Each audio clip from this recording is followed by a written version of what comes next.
آپ نے بارہا واقعہ سنا ہوگا، بارہا واقعہ سنا ہوگا، سینکڑوں مرتبہ واقعہ آپ کے سامنے آیا ہوگا کہ جس وقت فتح مکہ ہوا، آقا ایماندار سرکار دو عالم صلی اللہ علیہ وسلم نے مکہ کو فتح کیا، تو جو جھنڈا تھا مسلمانوں کو، جو جھنڈا تھا مسلمانوں کا، جو پرچم تھا، جو مسلمانوں کی نشانی تھی، لا الہ الا اللہ محمد رسول اللہ صلی اللہ علیہ وسلم کا جو جھنڈا تھا، وہ سعد بن ابی وقاص کے ہاتھ میں تھا۔ کس کے ہاتھ میں تھا؟ سعد بن ابی وقاص کے ہاتھ میں تھا۔ اور سعد بن ابی وقاص علیہ رضی اللہ تعالی عنہ جوش کے مارے ایک الفاظ نکال رہے تھے جو میرے ذہن میں فی الحال نہیں ہے، الیوم یوم الملحمۃ، کچھ ایسے لفظ ہے، ہاں، تو اسی جوش کے اندر یہ الفاظ استعمال کر رہے تھے کہ آج مکہ المکرمہ میں ہم فاتحانہ قدم رکھ رہے ہیں، اور مکہ والوں نے آقا ایماندار سرکار دو عالم صلی اللہ علیہ وسلم کو کس طریقے سے ستایا ہے اور کس طریقے سے پریشان کیا ہے، یہاں تک کہ تمام کے تمام جتنے ایمان کے اندر داخل ہو گئے تھے ان تمام کو ہر در پہ آن ہر بار یہ کوشش رہتی تھی کہ کسی نہ کسی طریقے سے ہم مسلمانوں کو پریشان کریں، کسی نہ کسی طریقے سے ہم مسلمانوں کو تکلیف پہنچائیں، کسی نہ کسی طریقے سے ہم مسلمانوں پر کوئی مصیبت ڈالیں جس کی وجہ سے اپنے مشن سے باہر آ جائے۔ اس الہ کلمۃ اللہ جو لا الہ الا اللہ کا جو نعرہ تھا، جو جھنڈا تھا، جو کلمہ اللہ تھا، اس کی لیے جو آواز گونج رہی تھی اس کو کسی طریقے سے نیچا کرنے کی کوشش کی جا رہی تھی۔ تو حضرت بلال رضی اللہ، حضرت سعد بن ابی وقاص رضی اللہ تعالیٰ عنہ جھوم رہے ہیں اور جوش میں ابل رہے ہیں۔ اور سعد بن ابی وقاص کون سے صحابی ہیں؟ وہ صحابی رسول ہیں کہ جس کے بارے میں خدا کا ایماندار سرکار دو عالم صلی اللہ علیہ وسلم نے جنگ احد کے اندر کہا تھا کہ جب جنگ احد میں جنگ ہو رہی تھی تو تمام صحابہ کرام پیچھے ہٹ چکے تھے۔ جب شیطان نبی علیہ السلام اس گڈھے کے اندر گرے اور دندان مبارک شہید ہو گیا تو سعد بن ابی وقاص تیر چلا رہے تھے، تمام کے تمام صحابہ پیچھے ہٹ گئے۔ شیطان نے اس کو سے ڈالا کہ نعوذ باللہ من ذالک، محمد وفات پا چکے ہیں، محمد رخصت ہو چکے ہیں۔ اب خلبلی مچ گئی، اور یہ بات ہے کہ جس کا سردار، جس کا امیر ہو، اور جب امیر ہوتا ہے اور امیر کی مخالفت یہ کی جاتی ہے تو اب جو اس کے رعایا ہوتے ہیں، جو اس کے پیچھے پرچہ ہوتی ہے، جو اس کے پیچھے آدمی چلنے والے ہوتے ہیں، ان کے پیر ڈگمگا جاتے ہیں۔ لیکن ادھر سے اللہ کے نبی صلی اللہ علیہ وسلم نے آواز دی کہ نہیں، میں زندہ ہوں، میں زندہ ہوں، میں حیات ہوں، آپ گھبراؤ نہیں، آپ پیچھے لوٹ جائیے۔ تو سعد بن ابی وقاص تیر برسا رہے ہیں۔ کون؟ سعد بن ابی وقاص۔ ہم کہتے ہیں کہ نبی تجھ پر میرے ماں باپ قربان ہو۔ کون کہتے ہیں؟ ہم کہتے ہیں کہ نبی تجھ پر میرے ماں باپ قربان ہو، لیکن ادھر منظر کچھ اور ہے، ادھر منظر کچھ اور ہے۔ احادیثوں کی کتابوں کی ورق گردانی کیجیے تو اس وقت اللہ کے نبی صلی اللہ علیہ وسلم نے جب سعد کو تیر برسا رہے ہیں تو کہہ رہے ہیں ارمی یا سعد، ارمی یا سعد، کہ سعد کو تیر دو، سعد کو تیر دو، سعد بن ابی وقاص کو تیر دو۔ جو بھی تیر جاتا تو دشمن کے بھیجوں کو چھنی کر دیا کرتا تھا۔ اب اللہ کے نبی جوش میں آئے اور کہا فداک ابی و امی اے سعد، یا سعد فداک ابی و امی۔ اللہ کے نبی کہہ رہے ہیں سعد تجھ پر میرے ماں باپ قربان ہوں۔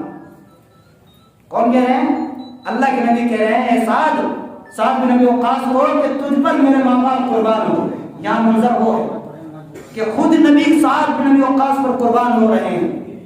جب فتح مکہ ہوا، جب فتح مکہ ہوا تو سعد بن ابی وقاص جوش میں کہ آج تو تمام مکہ کے اندر خون کی لہریں دوڑیں گی، جتنا ظلم انہوں نے ہمارے اوپر کیا ہے آج ان کو سبق کھلائیں گے۔ لیکن جب نبی کو اس بات کی خبر ہوئی، نبی کو جب پتا چلا کہ مسئلہ یہ ہے تو سعد بن ابی وقاص سے جھنڈا لیا اور زید کو دیا، زید رضی اللہ تعالیٰ کو جھنڈا دیا کہ زید کو دے دو۔ اور ادھر نبی علیہ السلام نے فرمایا کہ سعد آج جو دن ہے الیوم یوم الرحمہ، آج جو دن ہے یہ رحمت کا دن ہے۔ ابو سفیان اور ہندہ جو اللہ کے نبی صلی اللہ علیہ وسلم کی دشمن تھی، اور نبی کے دشمن تھی، اور ابو سفیان بھی نبی کا دشمن تھا، لیکن اعلان کر دیا کہ جو نبی نے اعلان کیا کہ اگر کوئی سفیان کے گھر کے اندر پناہ لے لے تو اس کو معاف کر دیا جائے گا، اس کو معاف کر دیا جائے گا۔ اگر کتنی تکلیف نبی علیہ السلام کو پہنچائے، سب سے زیادہ ہندا نے تکلیف پہنچائے کہ جس وقت جنگ احد کے اندر حضرت حمزہ رضی اللہ تعالی عنہ کو شہید کر دیا گیا، تو ہندا نے آپ علیہ السلام کے چچا حضرت حمزہ کے کان، ناک، سب چیزوں کو کاٹا اور دل کو، کلیجے کو نکالا، اس کو چبایا تھا۔ سب سے زیادہ تکلیف حضرت حمزہ رضی اللہ تعالی عنہ کے شہید ہونے کی تکلیف۔ لیکن جب یہ بات سنی تو ہند اپنے گھر سے رات کو نکلتی ہے، دروازہ کھولتی ہے، سوچتی ہے کہ جس طریقے سے ہم جشن منایا کرتے ہیں، بینڈ باجا ہم بجایا کرتے ہیں، ایسے ہی اللہ کے نبی صلی اللہ علیہ وسلم جشن منا رہے ہوں گے، خوشیوں کا جشن منا رہے ہوں گے۔ لیکن یہاں تو مسئلہ ہی کچھ اور ہے، دروازہ کھولے تو سنسان ہے، کوئی بھی کچھ نہیں کر رہا۔ آگے قدم بڑھا تو مسجد حرام میں پہنچے، مکہ المکرمہ میں مسجد حرام میں پہنچے تو دیکھا کہ تمام کے تمام صحابہ کرام اللہ کے دربار میں رو رہے ہیں، گریہ بازاری کر رہے ہیں، اور مغفرت کے لیے دعا کر رہے ہیں، اور اپنے غیر مسلموں کے حق میں دعا کر رہے ہیں، یا اللہ ان تمام مسلمانوں کو ہدایت عطا فرما دے، یا اللہ ان تمام غیر مسلموں کو ہدایت عطا فرما دے۔ تو حضرت ہندا بعد میں ایمان لے آئی، جا کر نبی کے دامن میں گئی، نبی کے دامن میں گئی اور لا الہ الا اللہ بیٹھ لی اور کہا میں تو کچھ اور سمجھتی تھی، یہاں تو مانتا ہی کچھ اور۔ تو یہ واقعہ میں نے اس لیے بتایا ہے کہ نبی سے زیادہ کسی کے اوپر ظلم ہوا ہے؟ بولو، نبی سے زیادہ کسی کو ستایا گیا ہے؟ نبی سے زیادہ کسی کو پریشان کیا گیا ہے؟ نبی سے زیادہ کی تکلیف کسی نے اٹھائی ہے؟ صحابہ سے زیادہ کسی نے تکلیف اٹھائی ہے؟ نہیں اٹھائی۔ لیکن اللہ کے نبی کیا فرما رہے ہیں؟ کبھی غور کیا ہم نے اس بارے میں؟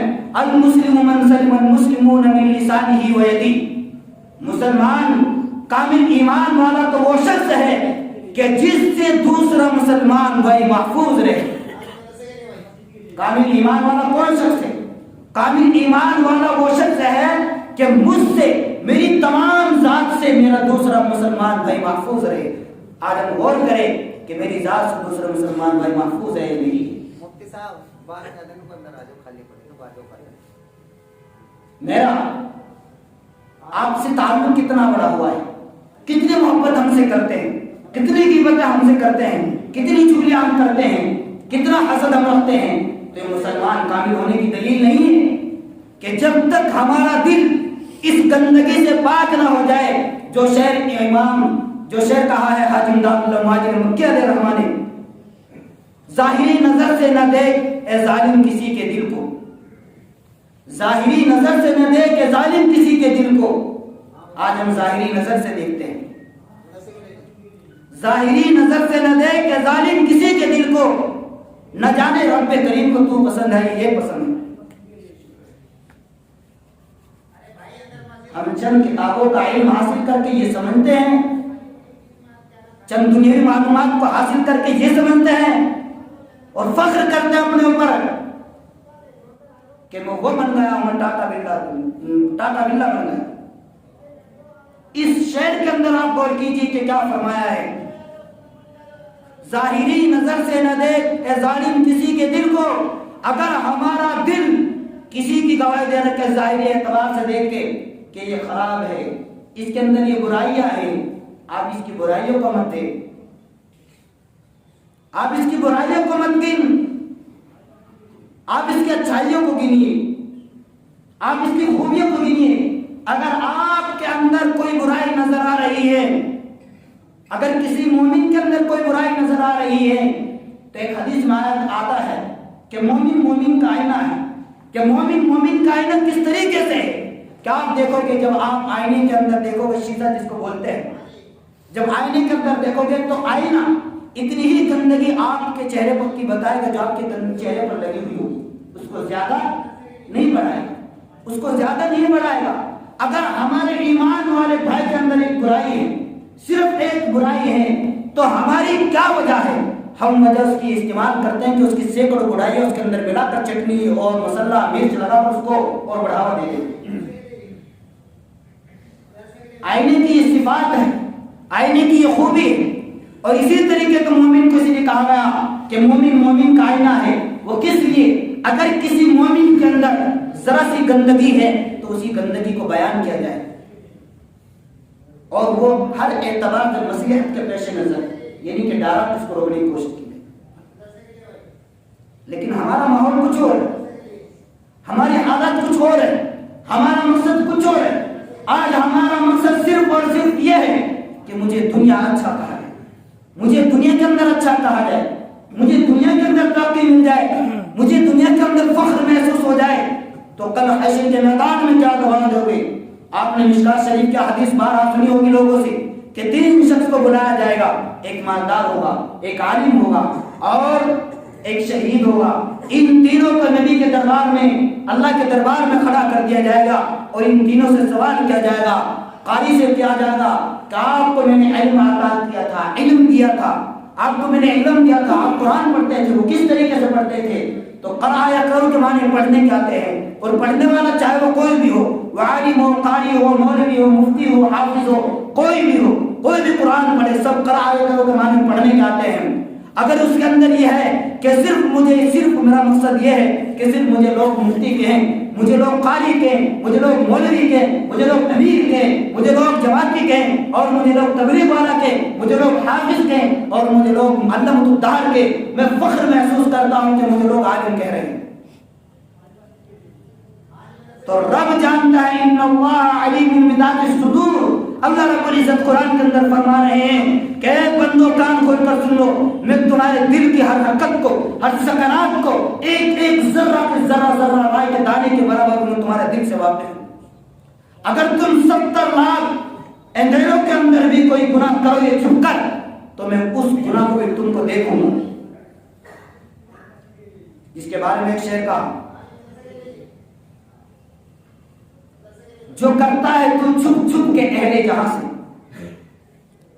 جو کرتا ہے چھپ چھپ کے اہل جہاں سے، جہان کے معنی دنیا، جو کرتا ہے تو چھپ چھپ کے اہل جہاں سے۔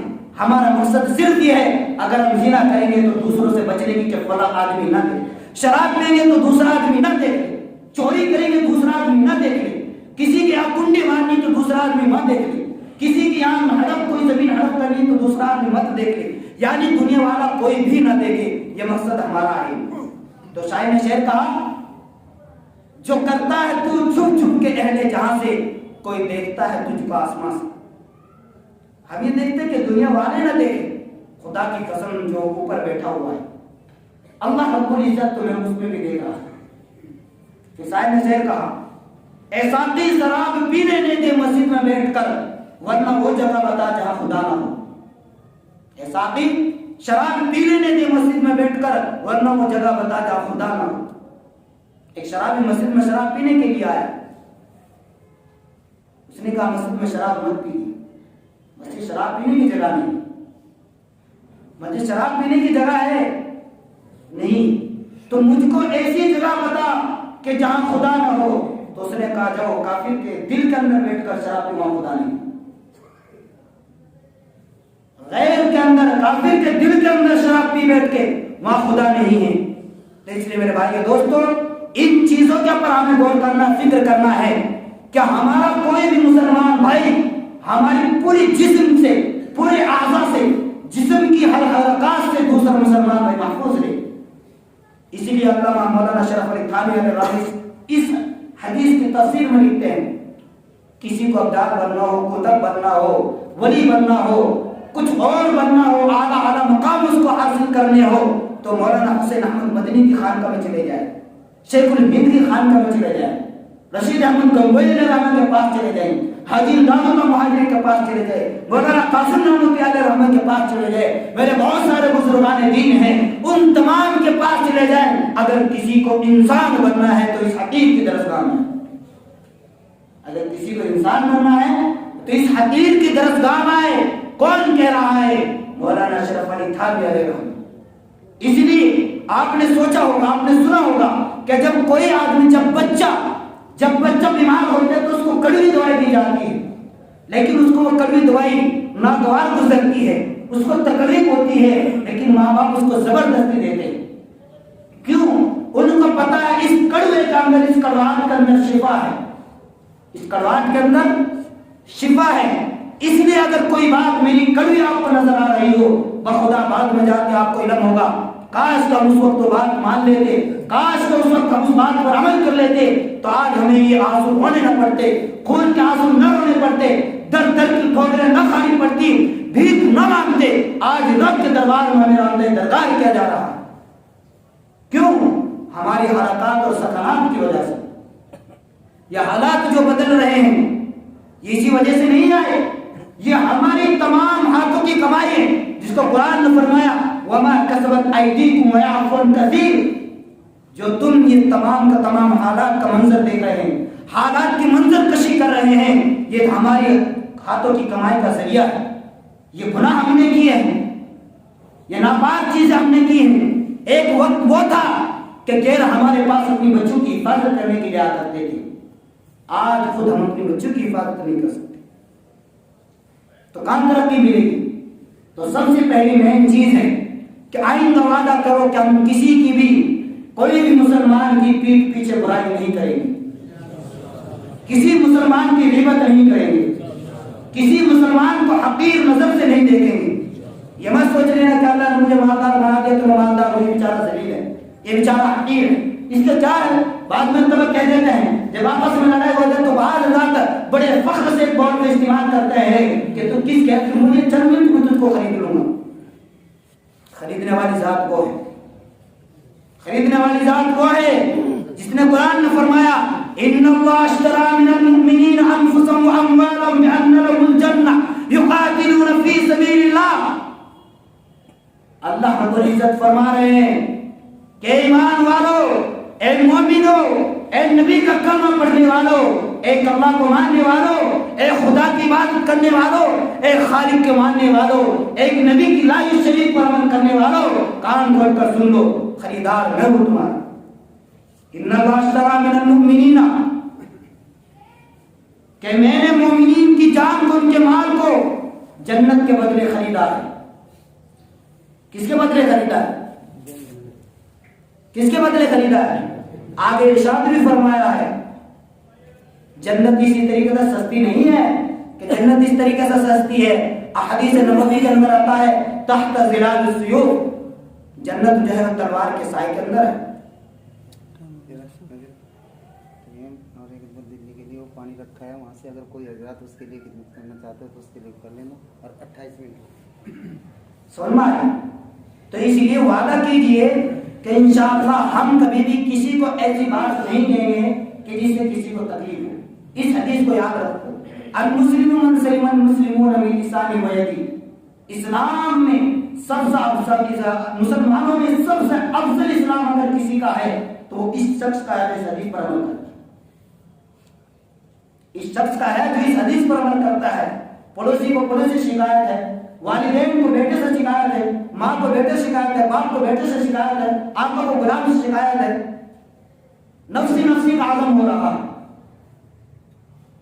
استاد کو شاگرد سے شکایت ہے، شاگرد کو استاد سے شکایت ہے، بہت ساری شکایت ہے. گروانا جو تو 1 گھنٹے سے کے اندر لگ جائے گا. تو اس لیے ہمیں چاہیے کہ ہم ان تمام گھناؤنی حرکتوں کو دور کیجیے.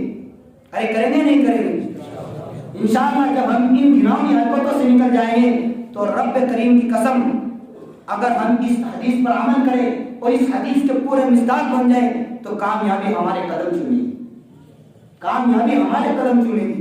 اللہ ہم سب کو عمل کی توفیق عطا فرمائے.